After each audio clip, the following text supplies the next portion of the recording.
आपल्याला वर्तुळ, त्रिज्या, व्यास, केंद्रबिंदू याची माहिती घ्यायची.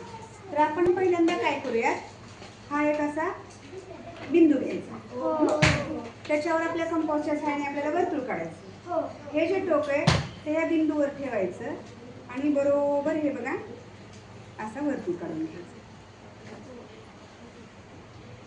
असे आपण कितीही वर्तुळ काढू शकतो, छोटे मोठे. आता बघा आला की नाही हा एक वर्तुळ. त्याच्यानंतर आणखी एखादा काढूयात आपण आणि तो आपण कट करून घेऊया. आपण आता हे वर्तुळ कट करून घेतो.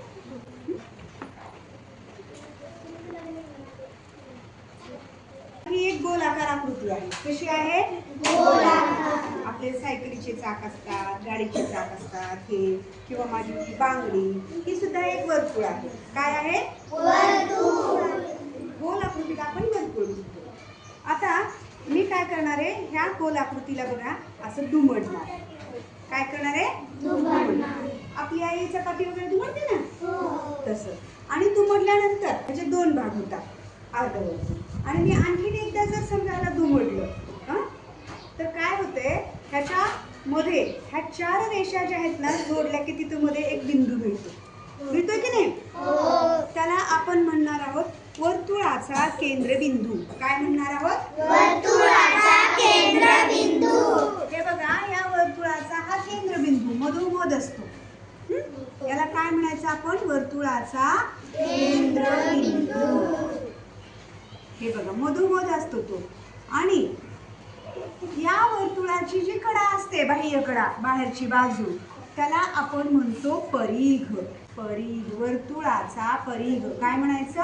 वर्तुळाचा परिघ. या केंद्रबिंदूतून जाणारी जी रेषा असते आणि वर्तुळाच्या परिघावरच्या दोन बिंदूंना जोडणारी जी रेषा असते त्याला म्हणायचं वर्तुळाचा व्यास. काय म्हणायचं? वर्तुळाचा व्यास. असे असंख्य व्यास आपल्याला काढता येतात, कितीही व्यास काढता येतात. आणि जर समजा मला इथून इथपर्यंत किंवा इथपर्यंत जर रेष ओढायची असेल, वर्तुळाच्या दोन परिघावरच्या जर बिंदूंना जोडायचं असेल तर त्याला काय म्हणायचं? वर्तुळाची जीवा म्हणायचं. हे बघा आपण काढूया वर्तुळाची जीवा पण कितीही काढता येतात बरं का. मी इथं काढू शकते, इथं काढू शकते, असं काढू शकते. परिघावरचे दोन बिंदू जोडले की काय तयार होते? वर्तुळाची जीवा. आता बघा की आपण आकृतीत पण करून बघू. हे बघा, मी जर समजा अशी आकृती जोडली, ही जी रेष तयार होते की नाही, त्याला म्हणायचं वर्तुळाची जीवा. आता या केंद्रबिंदूपासून जी एवढीच अर्धी रेष आहे, अर्धी, त्याला म्हणायचं वर्तुळाची त्रिज्या. ह्या व्यासाच्या अर्धी असते. इथून बघा, इकडं आणि इकडं. मग आपण ते कुठेही काढू शकतो, इथंच म्हणून नाही. वर्तुळाची त्रिज्या आपण कुठेही काढू शकतो. समजा मी इथं काढते, इथून मला इकडे घ्यायचंय. परिघावरचा एक बिंदू आणि केंद्रबिंदू, ह्या रेषेला जोडणारी जी रेषा असते त्याला म्हणायचं त्रिज्या. वर्तुळाची त्रिज्या. त्रिज्या बघा तेव्हा इथं अर्धी. आणि वर्तुळाची त्रिज्या एवढी असेल ना, त्याच्या दुप्पट वर्तुळाचा व्यास असतो. म्हणजे इथपर्यंत घेतलं तर आपण तो व्यास तयार होईल, है की नाही?